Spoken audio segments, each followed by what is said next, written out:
আসসালামু আলাইকুম everyone, welcome to Mahuj daily blog. কেমন আছেন সবাই? চলে এলাম আরও একটি নতুন ভিডিও নিয়ে। তো আজকে আমি রান্না করছি সব টাটকা সবজি, একদম সবজি বাগান থেকে তুলে এনে ধুয়ে পরিষ্কার করে কেটে রান্না করছি। অ্যাকচুয়ালি এই মজাটাই আলাদা, একেবারে সবজি বাগান থেকে তুলে এনে রান্না করাটা।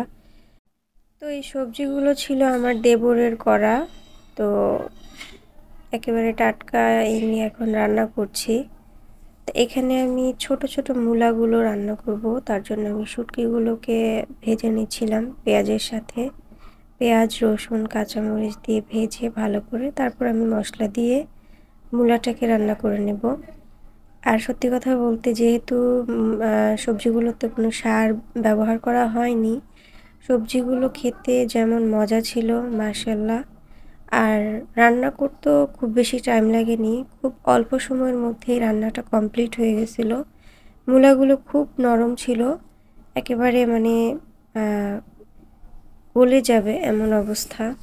তো আমি হালকা ভাপিয়ে নিয়েছিলাম, ভাপিয়ে নেওয়াতে মানে মূলার যে গন্ধটা সেটা চলে গেছে। তো এখন আমি মূলার জন্য শুটকিটা কষিয়ে নিয়ে মূলাটাকে দিয়ে দিলাম। আর এই মূলাগুলো কাঁচা যখন আমি একটা খেয়েছিলাম, মানে মিষ্টি মিষ্টি লাগছিল, এত ছোট তারপরও যে এত মিষ্টি লাগছিল, খুব অবাক হচ্ছিলাম। তো এখানে আমি পালং শাকটাকে বাগার দিব।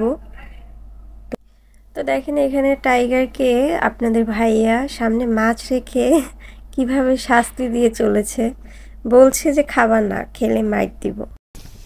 মনে থাকে যে মন নাহলে কিন্তু মায়ের একটা মাটি পড়তো না, ধরবি না।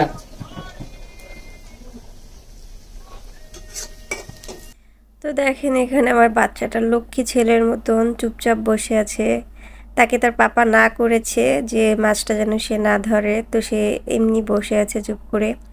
বাট তার ক্ষুধা লেগেছে, সে বারবার মাছটার দিকে তাকাচ্ছিল, আমার খুব মায়া লাগছিল। দেখো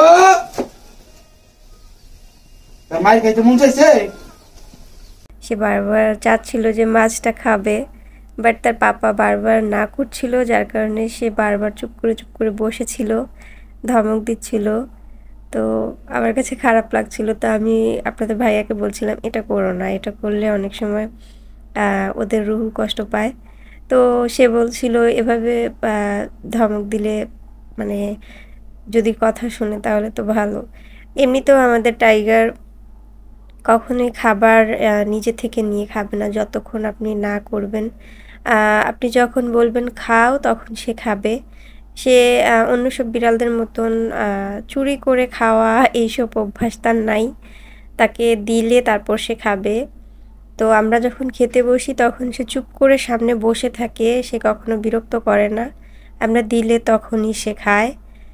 তো আজকে আরেকবার সে আপনাদের ভাইয়া একটু ট্রাই করে দেখলো তার অভ্যাসটা কি আগের মতনই আছে নাকি বিগড়ে গেছে। কারণ বাহির থেকে যে বিড়ালগুলো আসতো আমাদের রুমে, তারা একটু অন্য টাইপের ছিল, তারা দেখা গেছে খাবারটা নিয়ে মুখে নিয়ে চলে যেত। তো সে কারণে মানে ভাবতেছিল আপনাদের ভাইয়া যে ওর কি অবস্থা, একটু ট্রাই করে দেখি। তো সেজন্য আর কি তাকে একটু ট্রাই করা হলো। আর এদিকে আমি কথা বলতে বলতে রান্নাটা কমপ্লিট করে নিচ্ছিলাম। তো আমার পালং শাক ভাজি আর মূলা রান্নাটা শেষ, এখন আমি ফুলকপিটা রান্না করে নিচ্ছি।